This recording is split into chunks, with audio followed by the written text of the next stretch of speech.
Hey, what's going on, Guardians? My name is the Black Link, and today is June 30th, 2022, the last day of the month. But it also happens to be a Thursday, and you know what that means. It's time for this week's issue of the Bungie Weekly blog, This Week at Bungie. And this time around, we are going to be talking a whole heck of a lot about a mid-season weapons sandbox update, some of the changes tied therein, and some of the things to look forward to. Season of the Hunted has been a lot of fun in terms of weapon sandbox this time around. I know a lot of people who are out there either fighting to get or really enjoying that incandescent callus mini tool roll that people have been going after. I happen to have one. It is a lot of fun to play with. And so I, for one, am very excited to see this mid-season weapons update preview Bungie's going to be giving to us today. And without further ado, let's go ahead and dive on into it.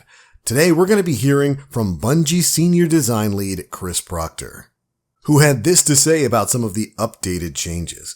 They spent a lot of playtest time in Season 18 and have decided to bring some of those changes into an earlier release.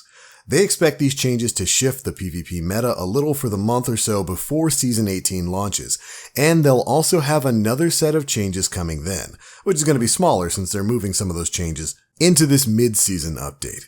So here's the too long didn't read version of what they're going to be changing. Buffs. They're going to be buffing Airborne Effectiveness by improving the baseline airborne accuracy and aim assist for all primary weapons. Happy about that.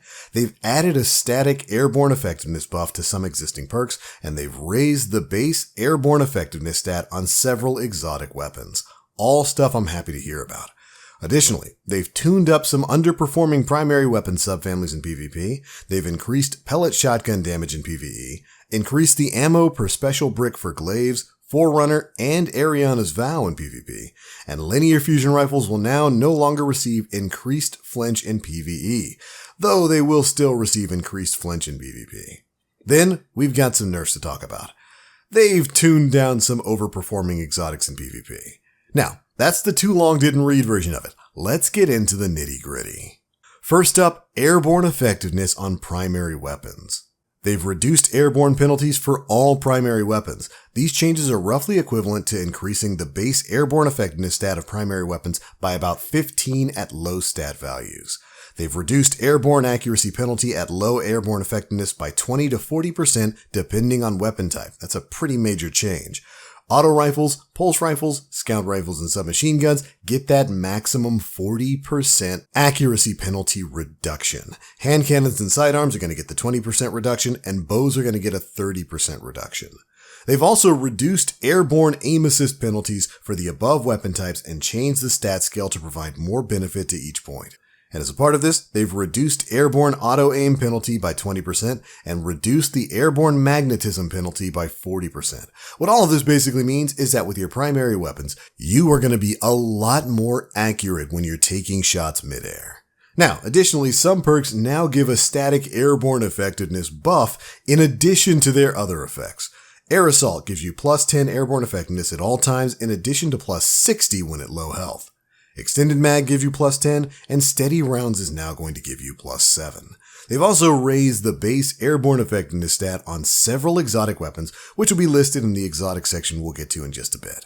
But alright, there we go. That's it for the airborne effectiveness changes. Pretty good stuff there. Anything that makes your weapons more accurate in the air, especially in a PvE environment, always going to be good for me. Next up, let's talk about some of the changes to specific weapon archetypes, starting with hand cannons. Precision hand cannons in particular, those are the 180s. Bungie has increased the body shot damage of these from 37 up to 40, and crit has gone from 57 up to 60. So these can now kill in 2 crit, 2 body shots against Guardians, and it kills in about 1.33 seconds with all body shots, meaning precision hand cannons are going to become quite a bit more effective when these changes go into effect. Next up, for auto rifles, precision frame auto rifles are seeing these changes. They've increased the body shot damage of these from 19 to 20. The precision multiplier has been moved from 1.6 to 1.5 so that crit damage will stay the same at 30. So the body shot damage is going to get a little bit better on these auto rifles. After that, scout rifles, which Bungie always says they're wary of super buffing scouts because they don't want them to be too effective all across the board. But it's clear a lot of scouts have needed some love for some time. So, here's the changes they've done. For the precisions, the 180 RPMs, they've increased the body shot damage from 34 to 38, and the crit shots from 54.4 up to 60.8. These can 2 crit 2 body against 197 health, plus shields or lower, and kills in about 1.33 seconds in body shots against 190 health or lower.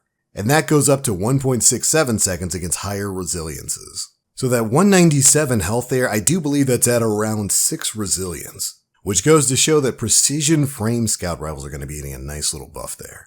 Alright, after that, the high impacts, the 150s. They've increased body shot damage from 38.2 to 42, and crit from 66.9 to 73.5.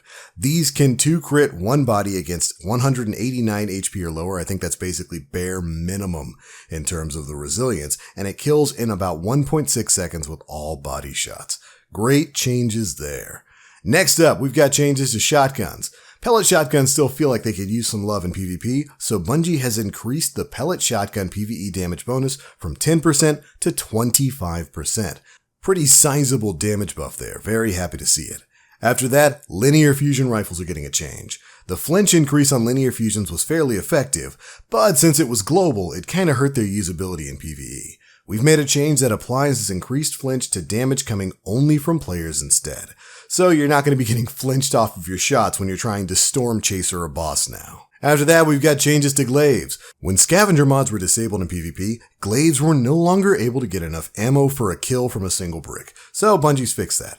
They've increased the ammo per special brick from 1 to 2 in PvP, and damage scalers on trace rifles like Killing Tally, Agger's Scepter, and Will Given Form mode, Ariana's Vow, and Fighting Lion were also not functioning as intended. The fix for this will restore that functionality for most weapons, but an update to Fighting Lion will come later, currently planned for Season 18. That update's probably going to have to do with the fact that, Fighting Lion, of course, has infinite ammo, but is still a sling-loaded grenade launcher.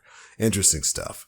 Alright, after that, we've got changes coming to exotics, starting with Lorentz Driver. They've reduced the aim assist stat on this weapon from 32 down to 22, and reduced the suction against players. They've also removed the universal 2x flinch nerf from the previous changes, since they've changed flinch for all linear fusion rifles. This change will also apply to Arbalest. Next up, GJALLARHORN is getting, I think, its first big nerf here in Destiny 2. Bungie feels GJALLARHORN is too dominant as a heavy weapon choice in PvP and Gambit due to its proximity detonation making it very easy to use. And so they've made a big change to GJALLARHORN. Its primary rocket no longer has proximity detonation, and Wolfpack rounds now deal half damage to players. Major nerf coming for the GJALLARHORN there. Getting rid of the proximity detonation is already kind of one hit. Being able to fire and forget so easily with GJALLARHORN is one of the biggest benefits of it.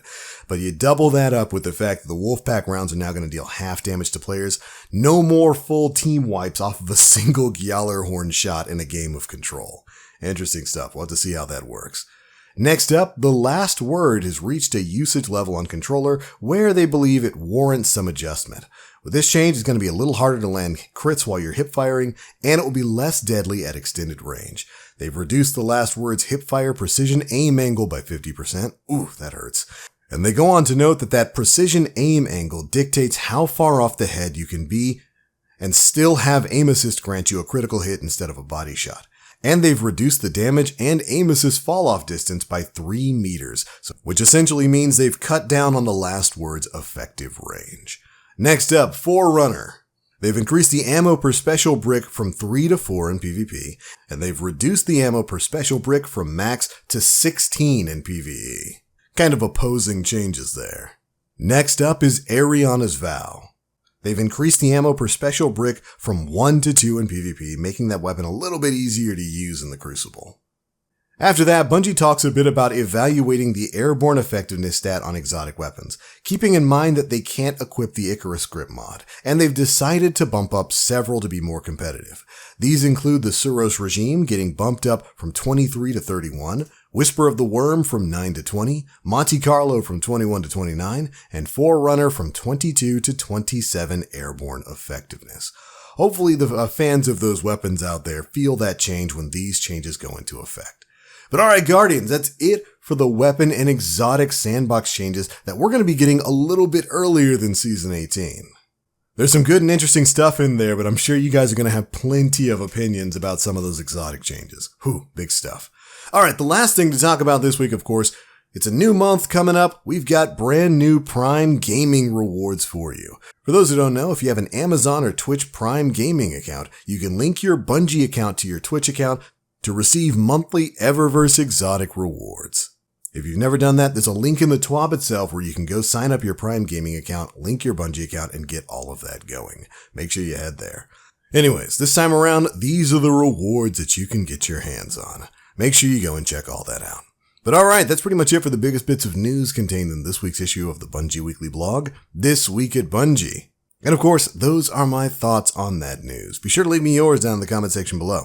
How do you feel about some of those weapon changes that we're going to be getting access to, hopefully pretty soon? Can't wait to read your responses. If you enjoyed, feel free to drop a like, make sure you subscribe, and hit that notification bell to stay up to date with all the latest stuff we're putting out. I'm out for now. Thanks so much for watching, and as always, I am the Black Link. You Guardians, stay frosty. Have yourselves a wonderful weekend.